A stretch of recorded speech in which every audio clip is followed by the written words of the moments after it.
하나님이여 나를 구원하소서. 물들이 내 영혼에까지 흘러 들어왔나이다. 나는 설 곳이 없는 깊은 수렁에 빠지며 깊은 물에 들어가니 큰 물이 내게 넘치나이다. 내가 부르짖음으로 피곤하여 나의 목이 마르며 나의 하나님을 바라서 나의 눈이 쇠하였나이다. 까닭 없이 나를 미워하는 자가 나의 머리털보다 많고 부당하게 나의 원수가 되어 나를 끊으려 하는 자가 강하였으니 내가 빼앗지 아니한 것도 물어주게 되었나이다. 하나님이여 주는 나의 우매함을 아시오니 나의 죄가 주 앞에서 숨김이 없나이다. 주 만군의 여호와여 주를 바라는 자들이 나를 인하여 수치를 당하게 하지 마옵소서. 이스라엘의 하나님이여 주를 찾는 자가 나로 말미암아 욕을 당하게 하지 마옵소서. 아멘. 이 세상 사람들은 누구나 다 고난이 있습니다. 그래서 그런 말이 있죠. 고난은 어떤 사람은 크게 오고 어떤 사람은 고난이 작게 온다고 얘기하지만 사실은 고난의 무게는 모든 사람이 동일하다. 누군가 그런 얘기를 했습니다. 그러니까 크고 작은 일들이 우리에게 닥쳐오는데 어떤 사람은 그게 더 크게 느껴지고 어떤 사람은 그게 조금은 견딜 만한 것처럼 느껴지는 것처럼 보이지만 그러나 동일한 고난이 모든 인간에게는 있다. 그런데 우리 그리스도인에게는 또 하나의 고난, 이중고가 있다라는 것을 말하고 있습니다. 세상 사람들은 살 걱정만 하면 되지만 우리 크리스찬들은 예수를 믿었다는 이유 때문에 애매히 당하는 고난이 있다. 성경은 얘기합니다. 우리가 애매히 당하는 고난. 그러나 우리가 아주 쓰러지지 않고 망하지 않는 이유는 오늘도 최후 승리를 얻기까지 한 발 한 발 인도해 가시는 하나님의 인도와 위로하심이 있기 때문에 우리는 이 길을 걸어갈 수 있다는 것입니다.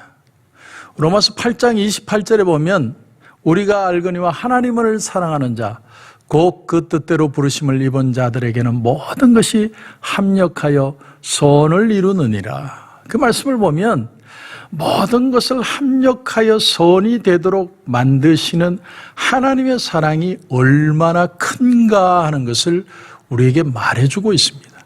하나님의 사랑이 너무나 크시기 때문에 그 사랑 안에서 모든 것은 선이 될 것이라는 것을 믿고 나갈 수 있는 마음.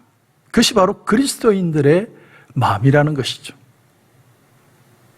그런데 중요한 건 이 사실을 믿고 기다리는 게 어렵다는 거예요. 어렵습니다.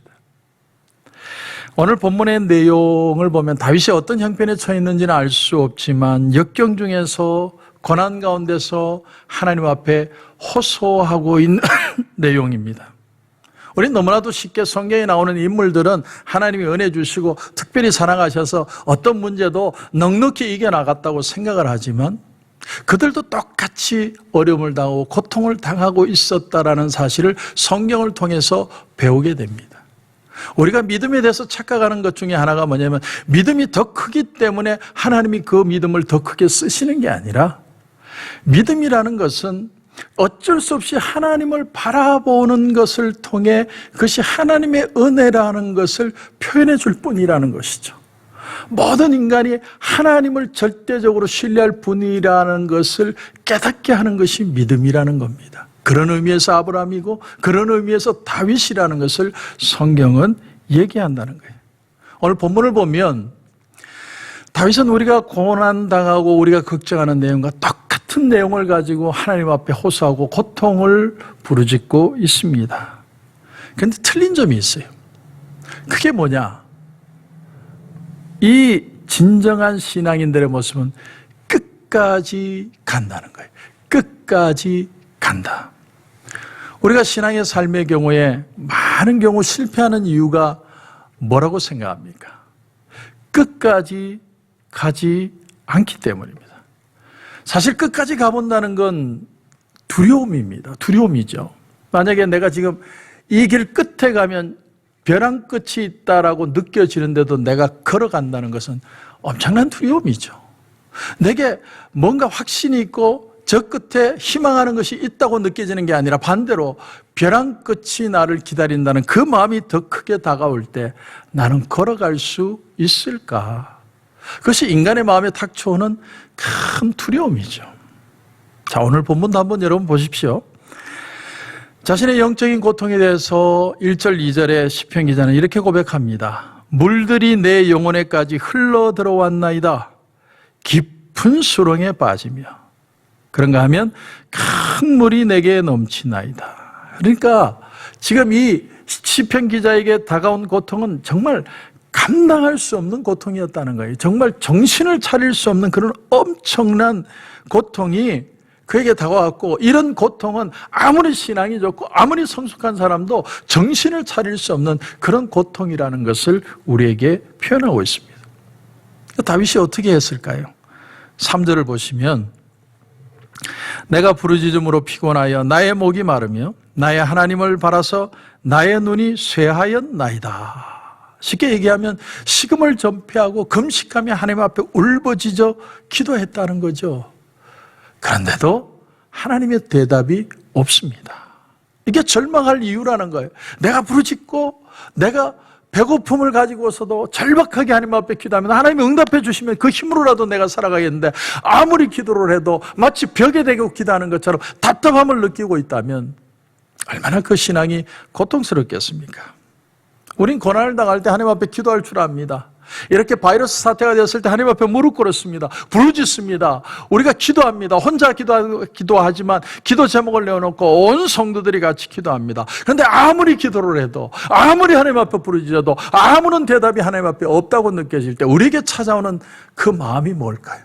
가장 큰 마음은 바로 절망일 것입니다. 절망. 오늘 4절에 보니까 애매히 고난당하고 있는 내용이 나옵니다. 내용. 자, 보시면 까닭없이 나를 미워하는 자가 나의 머리털보다 많고 부당하게 나의 원수가 되어 나를 끊으려 하는 자가 강하였으니 내가 빼앗지 아니한 것도 물어주게 되었나이다. 까닭없이 나를 미워한다. 이유 없이 나를 싫어하는 거예요. 이유 없이 나에게 상처 주고 이유 없이 나를 힐난하는 모습. 그런 모습들이 갑자기 내게 다가오는 거예요. 너무나 고통스러워요. 그래서 내가 저지른 잘못도 아닌데 손해배상을 내가 해주게 되었다, 이렇게 표현을 해요.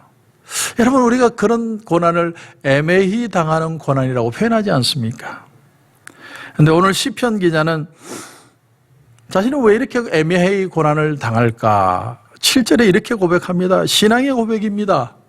내가 주를 위하여 비방을 받았사오니. 하나님 뜻대로 주의 일을 하다가 내가 고난을 받습니다. 신앙적 고백을 하고 있습니다. 우리가 신앙생활 할 때도 그렇죠. 특히나 처음으로 신앙생활 하는 사람들이 신앙이 잘 자라지 않는 이유가 뭡니까? 예수님도 모르고 그저 세상에서 내가 행복하게 이 세상의 즐거움을 따라 살다가 내가 교회를 나오고 은혜를 받고 예수를 믿게 되었습니다. 근데 그 은혜가 너무 기쁘고 너무나 감격스럽고 눈물도 많이 흘리고 너무나 좋아서 이제 주님 뜻대로 살아가려고 하는데, 예수님을 한번 바로 믿어보려고 하니까 고난이 찾아오는 거예요. 참 이해할 수 없는 일이에요. 이유 없는 오해를 받고 이유 없는 고통을 당하고 어떤 때는 내가 저지르지 않았는데 내가 손해배상을 해야 될 일들이 생길 때가 있습니다. 저도 참 속상한 것 중에 하나가, 요즘 우리 교회들을 바라보는 세상의 시선은 교회는 바이러스 구덩이다라는 시선이에요. 모이면 코로나 바이러스가 퍼진다라는 어떤 그런 마인드들이 은연중에 생긴 것 같아요. 정말 교회에 모여서 최선을 다해서 떨어지고 애쓰고 수고하고, 지금 우리 교회는 아직도 닫아놓고 있지만 이제 야외 예배를 드리려고 지금 하고 있고, 이번 주일부터는 일부 예배만 우리가 야외에서 예배를 드리려고 농구장 코트에서 준비도 하고 있지만, 세상 사람들의 시선은 곱지 않아요. 사람들은 모여서 자기들끼리 모임도 가지고 하고 싶은 걸 하면서도 교회 모임만 보면 바이러스 구덩이다라는 오해를 해요. 참 그런 걸 보면 굉장히 속상할 때가 많아요. 오늘 이 시편 기자도 애매히 당하는 고난이라 해요. 고난의 이유를 알 수 없는 고난. 그 고난이 찾아올 때 우리는 도대체 어떻게 해야 되느냐? 시편 기자는 이 문제를 도대체 어떻게 해결해 나가고 있는가? 우리는 여기서 우리의 신앙인의 비결을 배워야 되고 우리가 끝까지 포기하지 않는 그 이유를 찾을 수 있어야 될 것입니다. 그 말씀의 답이 오늘 13절입니다. 13절을 보시면 여호와여 나를 반기시는 때에 내가 주께 기도하오니 하나님이여 많은 인자와 구원의 진리로 내게 응답하소서. 몇 가지가 나오는데 참 중요한 구절입니다. 첫째는 연락하는 분은 하나님이라는 개념입니다. 여호와께서 나를 반기시는 때, 모든 시간은 하나님께 속해 있다는 거예요. 이 세상에 속하고 인간의 의지로 무언가를 이뤄내는 것처럼 보여도 아무리 발버둥 쳐도 결국 하나님의 뜻 안에 있고 하나님의 방법 안에서 이루어진다고 믿고 있는 거예요. 그래서 연락하시는 분은 하나님이시다. 두 번째는 연락하는 때가 있다는 때가. 나를 괴롭히는 악인의 죄가 하나님의 분노를 자아내게 하고 의인의 아픔이 극에 달하는 그런 어떤 끝자락 같은 그 고통, 하나님이 그 때를 보고 계신다는 거예요. 그 극점을 하나님이 너무 잘 알고 계신다는 거예요. 우리에게 고난이 올 때 고난을 우리가 당할 수 있는 고난의 그 끝점을 아시면서 또한 피할 길을 주신다고 하나님이 말씀하시는 이유가 우리가 당할 수 있는 고난의 크기를 하나님이 알고 계신다는 거죠. 제가 한번 드린 예화지만 어느 날 마켓에 아빠와 아들이 장을 보러 갔습니다. 아들은 이제 갓 초등학교를 들어가기 직전인가 하는 아주 작은 꼬마예요. 그런데 아빠가 그 바구니를 아이의 손에 들렸습니다. 그러면 아빠가 그 바구니에 물건을 담습니다. 하나, 둘. 아들이 바구니를 들고 있는데 아빠가 계속 담아요. 근데 그 뒤에 따라오던 아주머니가 너무나 그 아빠가 무심해 보여서 아이에게 이런 얘기를 합니다. 너희 아빠는 참 무심한 아빠다. 어떻게 너같이 힘없는 애한테 바구니를 들려서 그렇게 물건을 담을 수가 있니? 이렇게 얘기를 했습니다. 그랬더니 그 아이가 하는 말이 뭐냐면 아니에요 아주머니. 우리 아빠는요 내가 어느 만큼 들 수 있는지 정확하게 알고 계세요. 정확하게 알고 계세요. 우리의 고난의 무게가 어디가 맥시멈인지 하나님이 정확하게 알고 계신다는 거예요. 고난의 크기를 하나님이 알고 계시고 고난의 유익도 우리에게 주시기 위해서 하나님은 우리를 바라보고 계신다. 그러니까 모든 시간의 때가 연락의 때가 하나님의 손에 있다라는 거예요. 그런가 하면 오늘 말씀에 정말 중요한 구절이 하반절에 13절 하반절에 나옵니다. 하나님이여 많은 인자와 구원의 진리로 내게 응답하소서. 여기 인자라는 말은 헤세드라는 단어예요. 헤세드. 하나님의 성품입니다. 헤세드는 어떤 뜻이냐면 하나님이 언약한 백성들을 결코 사랑할 수밖에 없는 마음을 가리킬 때 헤세드라고 그래요. 그래서 변치 않는 사랑이에요. 하나님은 결코 우리를 사랑하시기 때문에 버리지 않으시는 그 사랑을 헤세드의 사랑이래요. 그 사랑이 나를 포기하지 않으시고 하나님께서 반드시 회복할 것을 바라본다는 거예요. 또 하나는 구원의 진리입니다. 여기에 진리는 에메트라는 단어를 쓰는데 그 뜻이 뭐냐면 원수를 징벌하는 공의로운 기준, 그런 뜻입니다. 그러니까 구원의 진리라는 말은 하나님이 당신의 백성을 반드시 구원하시는 그 공의적 성실성을 가지고 계신다는 거예요. 자, 우리가 보기에 땐 저게 악이에요. 나빠요. 문제가 있어요. 하나님도 아신다는 거예요. 그러나 하나님께서 때를 기다리고 계시지만 하나님이 반드시 하나님의 공의적 성실함으로 그걸 갚아주실 때가 있다라는 거예요. 이 두 가지 때문에 나는 하나님을 기다린다. 시편 기자는 이렇게 고백하고 있습니다. 여러분, 오늘 여러분이 고난 가운데 있으십니까? 우리 교회들이 바이러스 구덩이라는 오해를 지금 받고 있습니다. 그러나 우리는 성실히 이 믿음을 지켜가고 끝까지 걸어갈 것입니다. 이유는 뭐냐면 하나님의 그 헤세드의 사랑과 또 성실한 구원의 진리의 모습이 있으시기 때문에.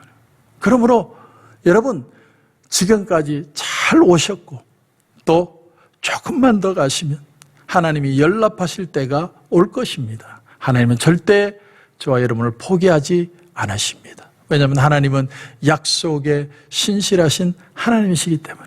오늘 이 새벽에도 여러분 같이 기도할 때 하나님의 많은 인자와 그 구원의 진리로 내게 응답해 주시고 이 기회를 통해 오히려 하나님의 이름이 드러날 수 있는 그런 축복을 경험하게 하여 주시옵소서. 그런 은혜가 저와 여러분 가운데 넘치시길 주님의 이름으로 축원합니다. 기도드리겠습니다. 하나님 은혜를 감사합니다. 하나님이 우리에게 은혜 주시고 예수 믿게 하시고, 그러나 우리가 애매히 당하는 고난 때문에 때로는 낙심하고 절망할 때도 있지만 끝까지 이 길을 포기하지 않는 이유는 하나님의 인자와 구원의 그 진리가 있기 때문임을 우리가 고백합니다. 하나님의 그 우리를 불쌍히 여겨주심, 또 하나님의 그 공의로우심으로 우리를 붙들어 주셔서 하나님께 영광이 되고 우리에겐 기쁨이 되며 이 세상에는 하나님의 이름이 드러나는 그런 꼭 하나님의 놀라운 은혜를 맛볼 수 있도록 이번에 이 코로나 사태에 하나님이 그 은혜를 보여주시옵소서. 주님께서 함께 하실 줄 믿고 예수님의 이름으로 기도드립니다. 아멘.